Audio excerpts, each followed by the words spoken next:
Sup guys, in this video I'm going to talk about my meet performance last month at the Game Day Winners Coming meet, as well as why exactly we went to China. This meet prep was a very new experience for me in the sense where I really put my work first with worker, and lifting kind of became something that was on the back burner, you know what I mean? It's just like a really emotional meet for me, given the fact that I was able to still PR my total while just doing everything in my power to push the company forward. And I know that this is something that a lot of older people can relate to, where once you're out on your own and you have bills to pay, you need to make sure that you're taking care of business in terms of like all of your adulting responsibilities. And that's really something that worker is about, you know, making everything work, no excuses, getting the job done regardless at all costs. But ultimately, I wasn't able to pull my last deadlift of 777. I went to PR that as well. That would have gotten me like a 2K total. But I mean, overall, I was still finished with 766 on squat, 457 on bench, and then I think 738 on deads. I had to be grateful for that, given the entire prep that I had. No regrets. It was just really emotional for me because I had no idea what to expect or how I was going to do. But the fact that I was able to put together my best performance regardless, I was very grateful for. Within 12 hours after competing, I got on a trip to go to China, first with a layover in Japan. Essentially, the reason in which worker came to China, me and Dion, was that we needed to iron out things with our manufacturers to set us up for a successful Q1. I would say that for any business owner, specifically in fashion, going to meet your manufacturers is going to be one of the best things that you can do. First, we went to Japan and we had an 18-hour layover there. And Tokyo is a beautiful city. We were only there for not too long at all, but I met up with my mentor over there who has really helped me out a lot in terms of pushing the company to the next level, as well as just operating on a higher level, setting up systems in place, and really doing what needs to be done to take the business from something where it's just like a small clothing brand to like a big boy clothing brand, essentially, for lack of a better term. But yeah, we weren't there for too long. All the food was amazing, and we just spent a lot of time reflecting upon our conversations with my mentor, his people, as well as just getting over to China and just kind of preparing what exactly needed to be done. We flew in. It was around a 5-hour flight from Tokyo to Guangzhou, and then 18 hours or maybe 13 hours actually, from Houston to Tokyo. But meeting our manufacturers was a really, really surreal experience. It's really good because instead of having to go through the miscommunications and the language barrier on WhatsApp, you can really meet them in person, shake their hand, show them exactly what you want, what you expect, make any modifications to clothing that you need. It's far easier to negotiate as well, since you have higher leverage, because when you pull up to these manufacturers in person, they take you much more seriously in the sense where they don't see you as a stereotypical Westerner. They see you as someone who's about their business, who actually wants to continue to grow together, develop good relations, and really just like place more orders for years to come. You know what I mean? Instead of getting the most amount of value that they can out of one order because they think that you might bounce on them after. If you show them that you're serious about your business and that you really are about this shit and that you want to grow together and that you're going to be consistent with them, they're far more likely to work with you.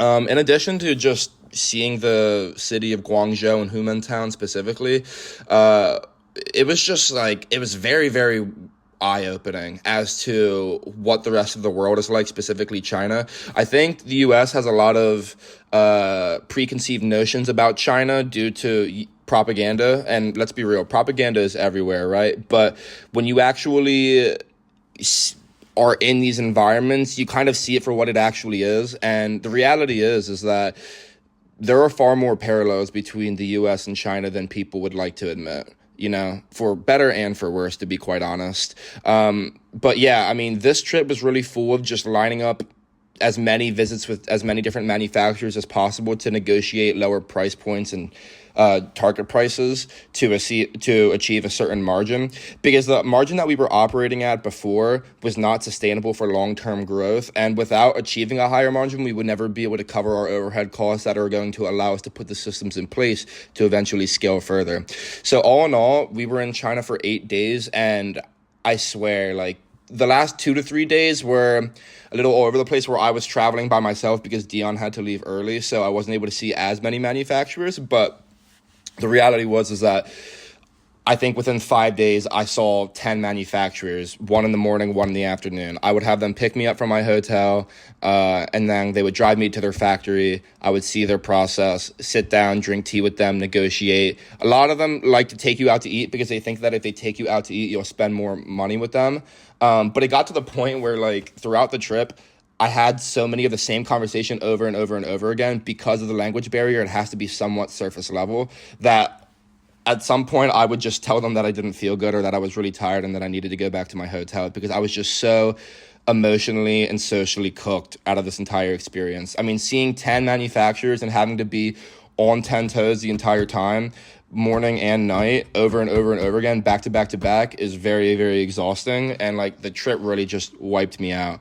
But I mean, compared to the US dollar, everything in China is super cheap. Like I could fly across the country, like getting a ticket the day before for like $80-$90.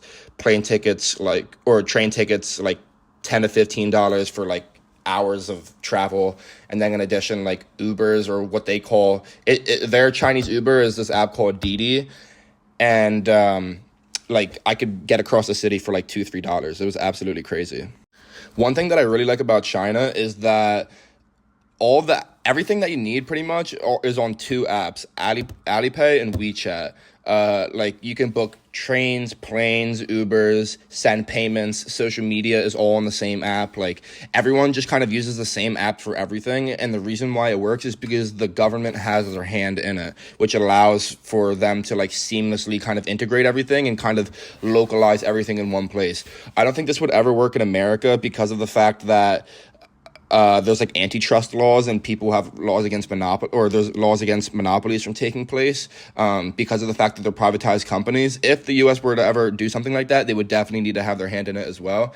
But I mean, honestly, I wouldn't be surprised if over the next 10 to 15, 20 years, in certain ways, the US becomes more like China, because I think that this late stage capitalism is kind of steering us more towards control and moderating rather than just like completely free markets. But I mean, I don't know. Right here, this was a city called Taizhou that I saw towards the latter half of my trip, where I was kind of just traveling and I was meeting up with a friend that was in Hangzhou.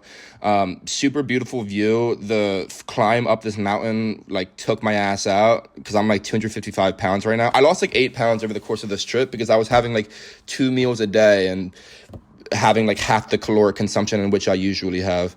After my Chinese friend, whose name is Jack, drove me to the train station in order to take a train to Hangzhou, which is where I was meeting up with another friend. And this whole part of the trip, I was all by myself, and I definitely want to take more trips to myself just to be in my own thoughts, really self-reflect, because 2024 was a really crazy year for me. And, I have a lot to be grateful for, but I spent a lot of time thinking about what I want 2025 to be like, where I want to head, how I want to live, things of that nature. It was just a super, super surreal trip. I learned so much about the process of clothes, learned so much about business relations with manufacturers, just kind of learned a whole new perspective relative to what I previously thought as to kind of what clothing is, fashion in general, the process in general, all of the above. We have a lot of amazing things coming in Q1 of 2025 with Worker, as well as beyond. We're trying to get 6 to 9 months ahead right now. We're trying to like speed race towards it in terms of setting up releases, conceptualizing them, the marketing for them, getting the products right for them. Because at a higher level of fashion, all these things need to be done years or months ahead of time. Most big brands are like a year ahead, if not more. This is Shanghai right here, by the way. But essentially, I'm trying to sprint through 2025 in the sense where I'm doing more and bigger and better, and I'm setting up systems in place to get us ahead and to make everything more efficient. And that's really the theme of 2025, as well as just visiting as many gyms as we can to get in front of as many people as we can, meet as many of you guys as possible. This is Shanghai right here. Super beautiful view, absolutely unreal. Next time I want to visit the cyberpunk city, Chongqing on TikTok, if you guys have ever seen that. But finally back now I'm in Houston, but this is some training footage from when I flew back to New York and Pennsylvania. But I mean, I'm kind of running out of footage here, so that's pretty much it. That's a recap of our trip to China. It was really monumental in pushing us ahead 3 to 6 months in the development of Worker, and we're definitely gonna, I actually just booked my next flight to China for May. But if you guys enjoyed the video, I appreciate you guys watching. Like, comment, subscribe. I'll see you guys in the next one.